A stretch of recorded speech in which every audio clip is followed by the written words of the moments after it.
السلام علیکم ورحمۃ اللہ وبرکاتہ۔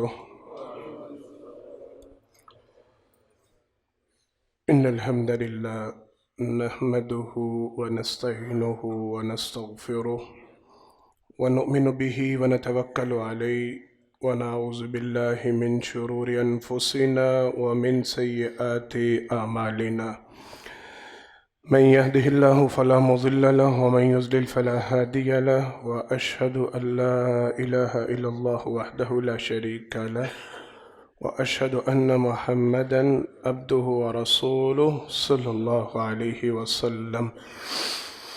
أما بعد، فإن خير الحديث كتاب الله، وخير الهدي هدي محمد صلى الله عليه وسلم، وشر الأمور محدثاتها، وكل محدثة بدعة، وكل بدعة ضلالة، وكل ضلالة في النار.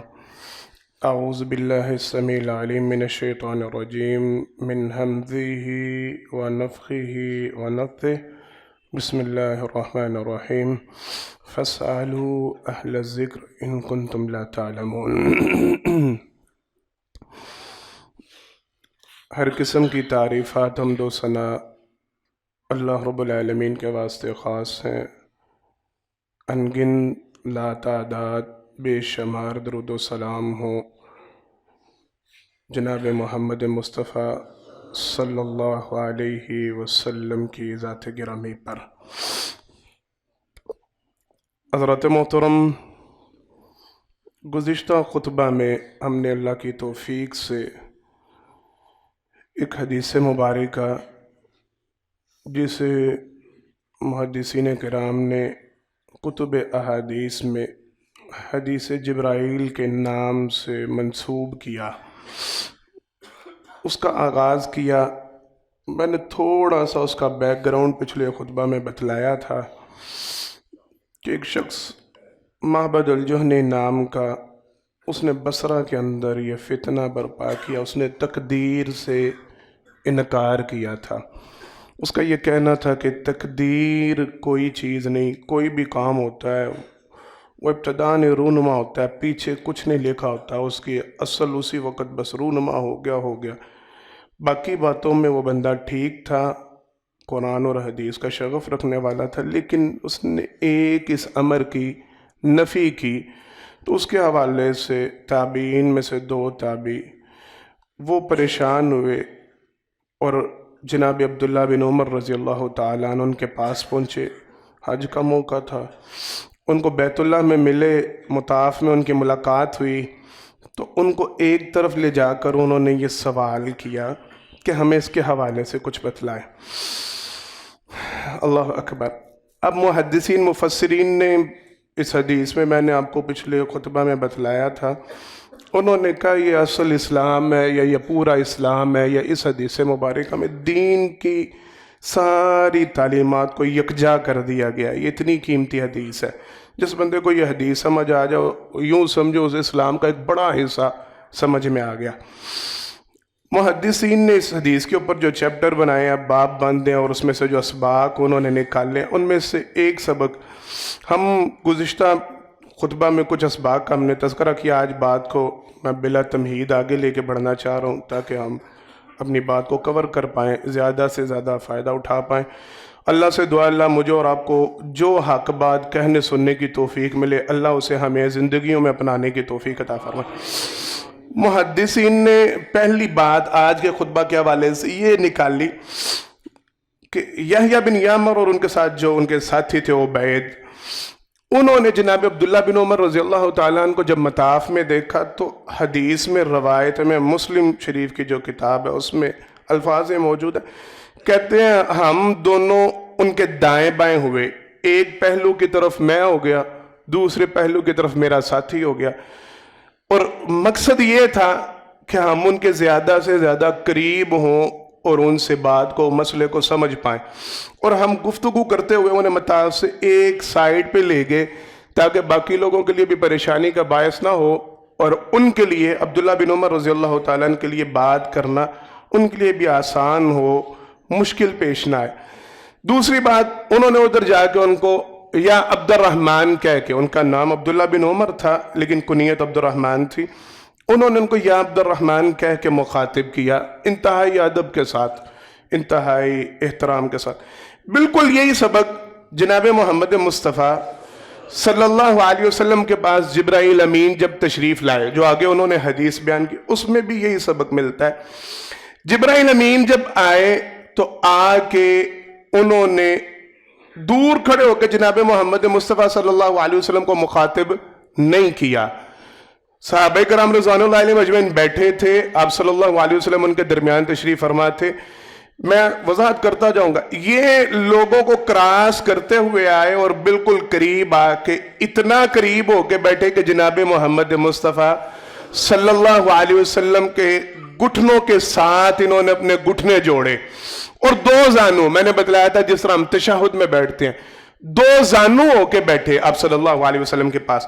مفسرین محدثین کہتے ہیں پہلی بات تو یہ تھی، یہ چیز امر مانع تھا، گردنیں پھلانگ کے آگے آنا، آگے بڑھنا، لیکن کہتے ہیں اس میں اصل وجہ یہ تھی، جبرائیل امین چونکہ ہے فرشتے اور انسانی شکل میں رونما ہو رہے تھے، اور صحابہ کرام ان کے اوپر متعجب ہو رہے تھے کہ یہ بندہ پہلے دیکھا نہیں، اس کے اوپر سفر کے آثار نہیں، ظاہری طور پہ یہ بندہ کہیں دور دراز علاقے سے آیا نہیں لگ رہا، حالت اس کی یہ ہے کہ ہم میں سے آج تک کسی نے اس کو دیکھا نہیں۔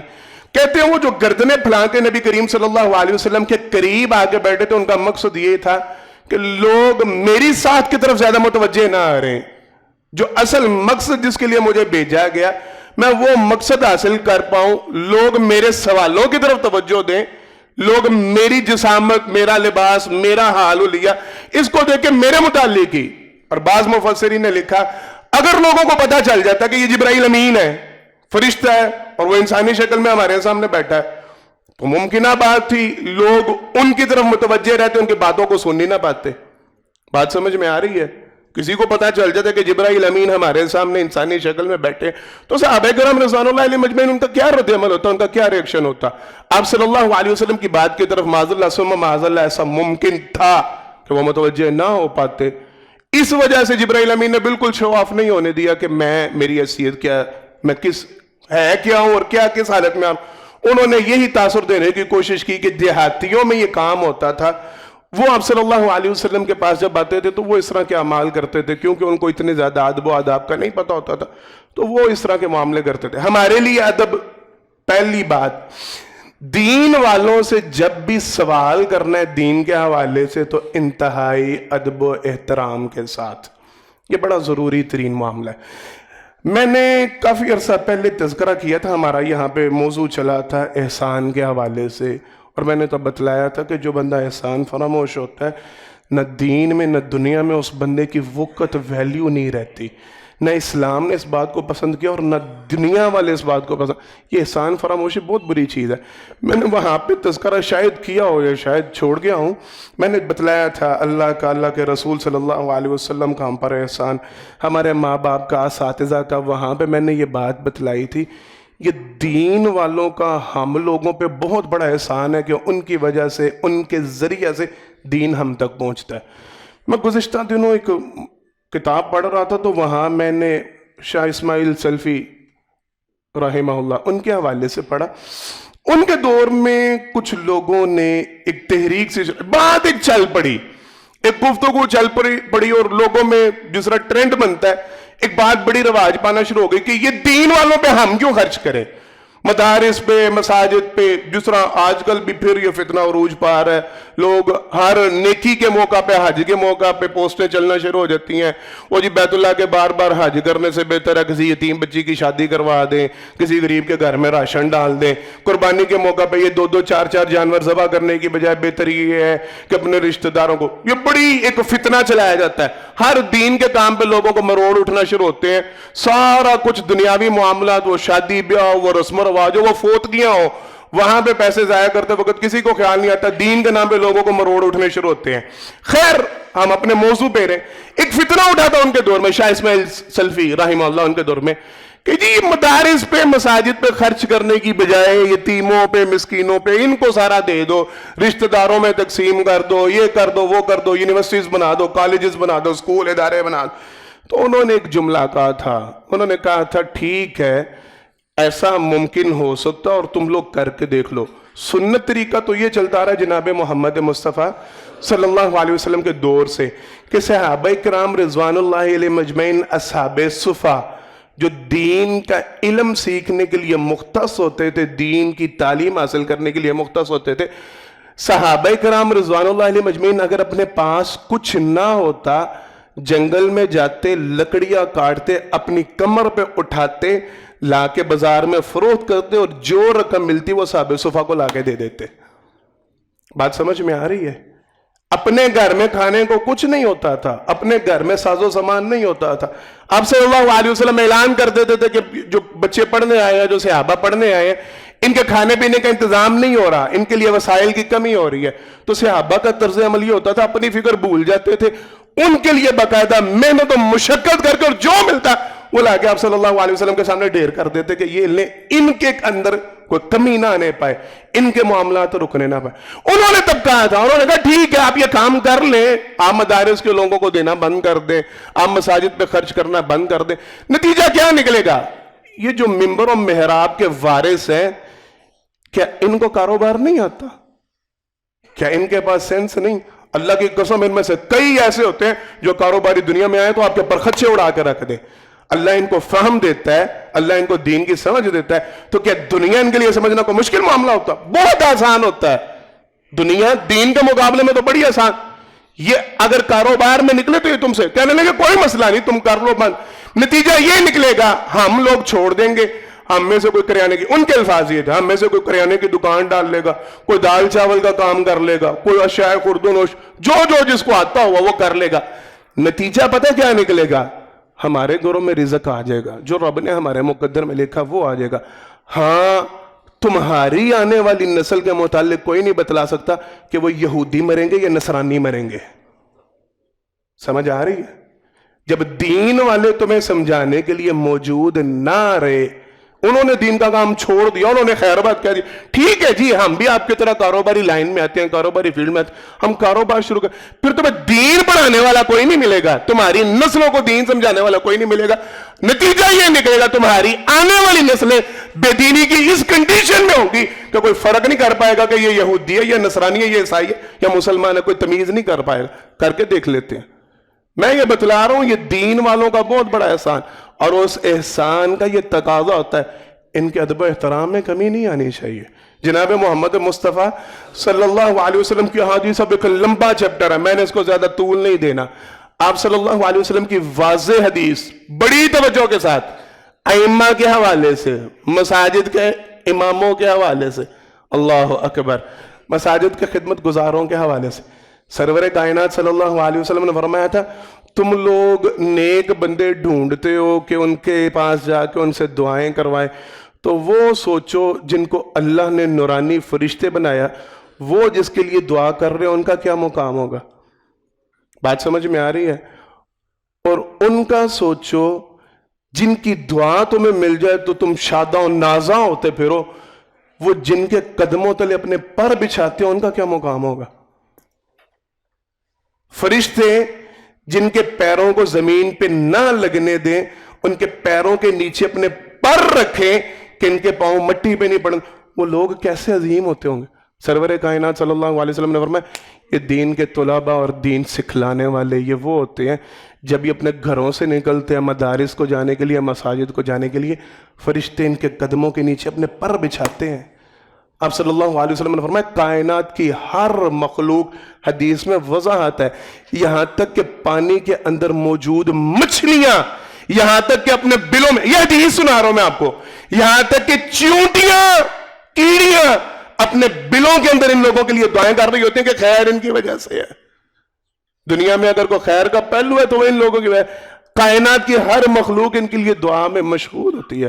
آپ صلی اللہ علیہ وسلم نے فرمایا تھا وہ ان کی فضیلت تم پہ پتہ کس طرح، تمہارا کوئی بندہ بہت عابد ہو، بڑی عبادت کرنے والا، بڑا عبادت گزار ہو، آپ صلی اللہ علیہ وسلم نے فرمایا اس عابد کے مقابلے میں ایک عالم کی اہمیت یوں ہی ہے جیسے ستاروں پہ چاند کو فوقیت حاصل ہے۔ اگلا جملہ سناؤں،